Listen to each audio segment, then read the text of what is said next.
అసలు celebrity skin అంత హెల్దీగా గ్లోయిగా ఎలా ఉంటుంది? Welcome to 15 days skin series by doctor Soumya. ఇది డే 1. వాళ్ళు చాలా స్కిన్ కేర్ రొటీన్ ఫాలో అవుతూ ఉంటారు, కమిటెడ్గా ఫాలో అవుతారు. సో మీకు కూడా ఈ 3 సింపుల్ టిప్స్ చెప్తాను, ఫాలో అవ్వండి. First step is cleanser. Gentle క్లెన్జర్స్ని పిక్ చేసుకోవాలి. Because pH balanced important. 5.5 ఉండాలి. జనరల్గా బాడీకి వాడే సోప్స్ pH చాలా ఎక్కువ ఉంటుంది. దీనివల్ల ఫేస్ అనేది డ్రై అయిపోతూ ఉంటుంది. If you have oily skin then salicylic acid based face washes వాడండి. Second step is moisturiser. చాలా మంది మాయిశ్చరైజర్ రెగ్యులర్గా వాడాలా, ఆర్ నాది ఆయిలీ స్కిన్ మాయిశ్చరైజర్ స్కిప్ చేయొచ్చా అని అడుగుతూ ఉంటారు. లేదు, మాయిశ్చరైజర్ అనేది వెరీ ఇంపార్టెంట్ స్టెప్. రెగ్యులర్గా వాడాలి. దీనివల్ల స్కిన్ హెల్దీగా అండ్ గ్లోయిగా ఉంటుంది. ఆయిలీ స్కిన్ అయితే మీరు జెల్ బేస్డ్ మాయిశ్చరైజర్స్ చూస్ చేసుకోండి. Third step is sunscreen. Sunscreen అందరూ వాడుతున్నారు, that's very good. 30 or 50+ sunscreen pick చేసుకోండి.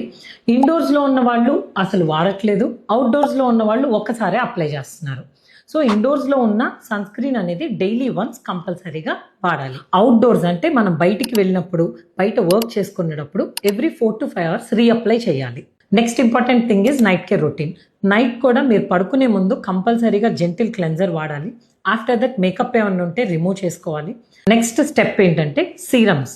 మీ స్కిన్ కన్సర్న్స్ని బట్టి డిఫరెంట్ సీరమ్స్ అనేవి సెలెక్ట్ చేసుకోవాలి. If you have pigmentation, kojic acid, glycolic acid based serums వాడండి. If you have oily skin, marks, redness, azelaic acid based serums help అవుతుంది. If you are above 30 ageing signs వస్తున్నాయంటే retinol based creams వాడాలి.